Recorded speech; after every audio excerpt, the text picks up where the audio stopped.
So this week's karma of the week is slave karma. Slave karma is incredibly important.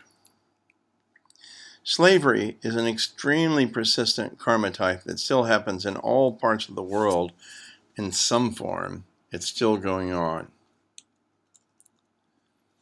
Slavery in the 1800s and slavery today are pretty much the same, though it's usually not legal like it used to be.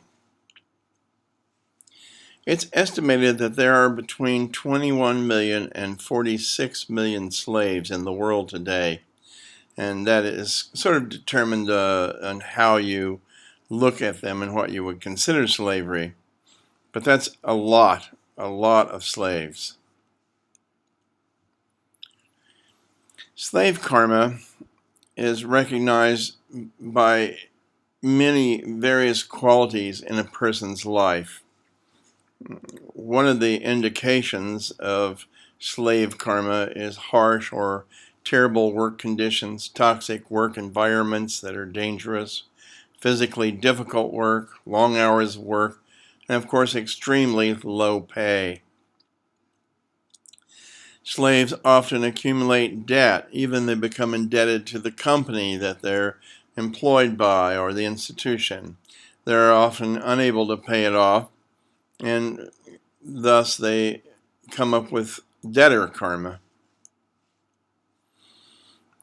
So one of the big problems with slave karma is pay does not actually meet the needs to survive or thrive. Only a kind of minimum room and board sort of lifestyle. This is actually a gate to one of the Nazi death work camps, where it says Arbeit macht frei, which means,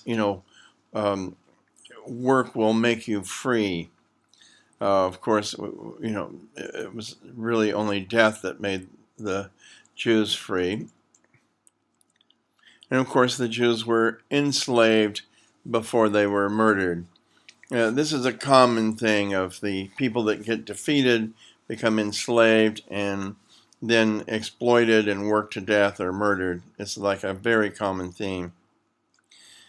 Slavery also is all about being connected to the idea of bondage, being owned, mistreatment and abuse by bosses, the feeling of being trapped.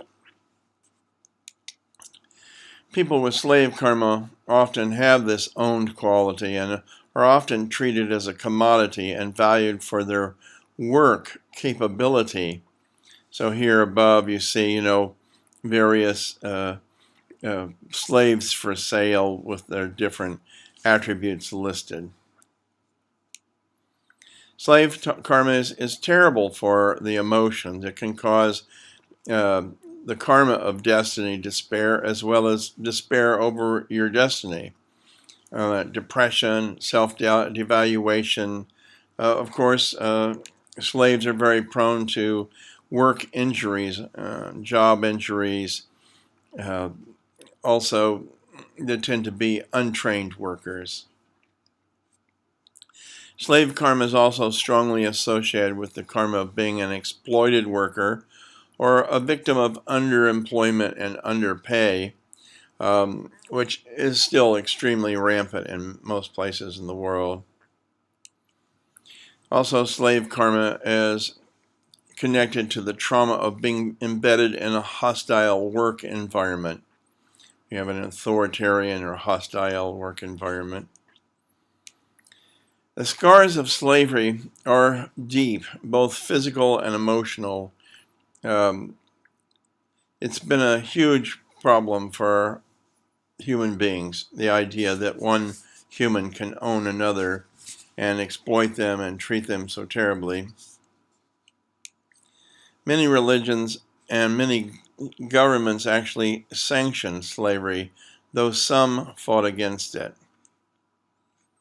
Slave karma affects national karma and tribal karma and social systems, and as it's been called, it continues to be a profound evil with lasting scars to nations and societies in general.